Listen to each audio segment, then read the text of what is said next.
Fala galera, tudo bem? Ideia na área, trazendo mais um conteúdo para você usar no seu dia a dia, porque se é problema seu, é problema nosso. Hoje eu quero comentar um artigo que fala: pesquisas concluem, nós desperdiçamos nosso tempo no trabalho. E ele foi escrito por um cara chamado Pim. Aqui no artigo só fala Pim, mas quando você clica no nome dele, aparece Pim de Moore. Acho que assim foi o nome dele. E basicamente ele traz alguns resultados dessas pesquisas, comentando do quanto mais produtivo, mais feliz e mais satisfeitos nós somos quando nós reduzimos a quantidade de reuniões no nosso dia a dia. Bora lá?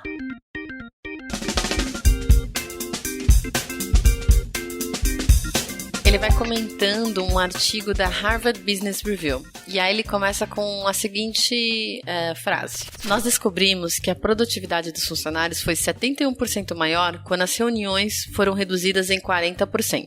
Em vez da agenda ser o chefe, os funcionários possuíam a sua lista de tarefas e se responsabilizavam por elas, o que fez com que, consequentemente, a satisfação aumentasse em 52%. Mas espera, não é só isso. E aí o artigo já começa com um gráfico que mostra que quando você reduz em 40% as reuniões, a autonomia aumenta 78%, a comunicação aumenta 57%, a cooperação 43%, o engajamento 32%, o microgerenciamento diminui em 52%, a satisfação aumenta 52% e o estresse diminui 43%. O número aumenta ainda mais, melhora ainda mais quando a gente reduz em 80% as reuniões. Então, a autonomia sobe para 86%, a comunicação vai para 65%, a cooperação 58%. O nível de estresse diminui em menos 63%. Diminui 63%, foi isso que eu quis dizer. O microgerenciamento diminui 74%. A satisfação aumenta para 62%. A diferença é muito grande, né? Essa pesquisa foi feita com 76 empresas que reduziram a sua quantidade de reuniões durante 14 meses. E aí vai trazendo os impactos positivos relacionados a isso. Ao longo do artigo, ele vai trazendo vários gráficos, né? Simulando quando diminuiu 20%, depois 40%, depois 60%, 80% das reuniões e depois 100% das reuniões. E só vai mostrando como vai aumentando tanto o nível de satisfação, diminuindo o nível de estresse e aumentando a produtividade. Ele também traz um dado, né, de que enquanto essas 76 empresas em particular focaram em ter menos reuniões, a vasta maioria de empresas foram na direção contrária durante a pandemia. E traz um dado aqui de que as pessoas têm 250% mais reuniões todos os dias do que elas costumavam ter antes da pandemia. E o que isso significa? Significa que todo o resto, como por exemplo, criar código, mandar e-mails, fica para mais tarde. E aí ele traz essa reflexão. Aparentemente a gente continua a aumentar o tempo que a gente gasta em reuniões que claramente reduzem produtividade, acabam com o engajamento, causam estresse. Então ele se pergunta: o que a gente está fazendo? E ele continua: felizmente tem uma cura, que é tão simples quanto você pode pensar. Reduz o tempo que você gasta em reuniões. Sério. É só isso. E ele traz um case, fala que a gigante de software SAP anunciou recentemente um piloto em torno de dias sem reuniões. Então o objetivo é dar mais liberdade para os funcionários antes do fim de semana. Conferências, chamadas telefônicas e de vídeo devem ser dispensadas ou evitadas às sextas-feiras. Isso ajuda a fornecer mais tempo de qualidade sem perturbações nesse dia. E aí a head de People Experience explica: atravessamos a semana de trabalho em alta velocidade, mas o que fica no esquecimento é a oportunidade de trabalhar intensamente nas coisas, aprender coisas novas ou respirar fundo durante a pausa para o almoço. Linda jogada, SAP. Linda jogada.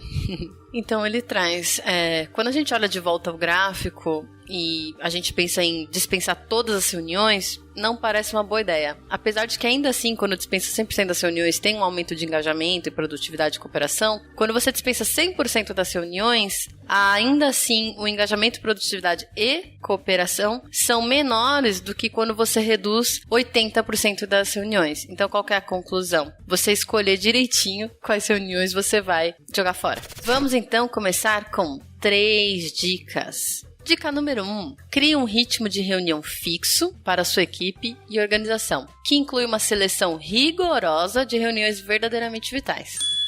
Então, o que eu entendi desse primeiro item aqui, né? Você vai determinar reuniões recorrentes, muito bem estabelecidas e apenas reuniões que são extremamente vitais, para você criar um certo ritmo e também disciplina para essas reuniões, as pessoas até chegarem mais preparadas para elas.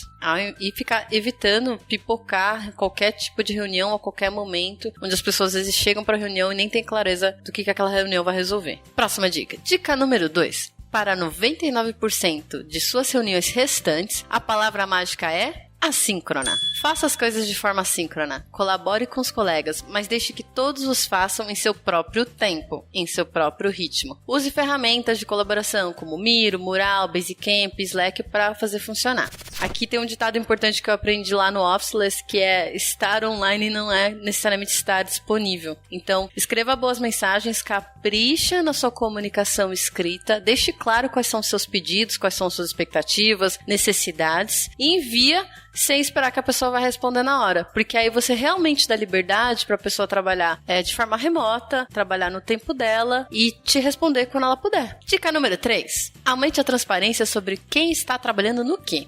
Saber quem está trabalhando no quê ajuda a promover a colaboração sem a necessidade de reuniões. Crie uma transparência radical em torno dos objetivos individuais, objetivos da equipe, desafios e desempenho da equipe. Eu fiquei refletindo, né? Acho que transparência num geral. Transparência de quem está cuidando do quê, quais são as atividades que a gente combinou para essa semana que a gente precisava alcançar. Aqui ele traz, né, o objetivo da equipe, então qual é o resultado que a gente está querendo alcançar aqui, como que a gente vai se organizar para consegui-los. Como eu dou acesso às informações para todas as pessoas, para que elas consigam desenvolver a autonomia delas. Como que eu conecto pessoas, façam com que as pessoas consigam acessar umas às outras sem necessariamente passar pelo chefe, por exemplo.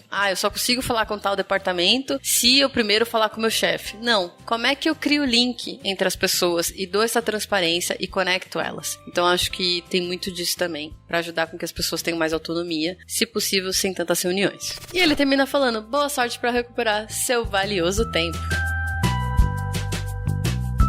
Eu gostei desse artigo, ele é bem curtinho, traz muitos dados, né? Ele já é um resumo de um outro artigo, mas ele já traz bastante dados que dá pra gente comprovar o quanto ter menos reuniões é mais produtivo pra gente. Apesar de eu entender que reuniões ainda assim vão ser necessárias, eu prefiro usá-las de uma maneira mais para criar conexões. Então, quando o assunto, de repente, ele é muito complexo, requer colaboração de várias pessoas e eu tô pensando num momento mais intencional de conexão, eu tento usar reuniões. No possível, eu tento mandar via escrito alinhamentos e dar visibilidades para minha equipe de forma assíncrona. Mas a gente sabe que dentro desse momento de pandemia, de trabalho remoto, a gente ainda está aprendendo e que ter muitas reuniões hoje virou o novo normal, mas que uma vez que está doendo, a gente consegue parar, pensar em melhorias. E eu espero que esse artigo tenha te ajudado a refletir e pensar em novas oportunidades daqui pra frente e que seu dia de trabalho seja cada vez melhor, que é isso que a gente quer aqui no Love the Problem. Fiquem bem, um beijo, até a próxima.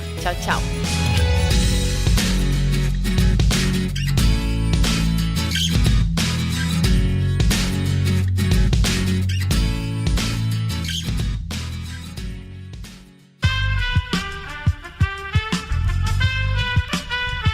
Esse podcast foi editado por Aerolitos Edição Inteligente.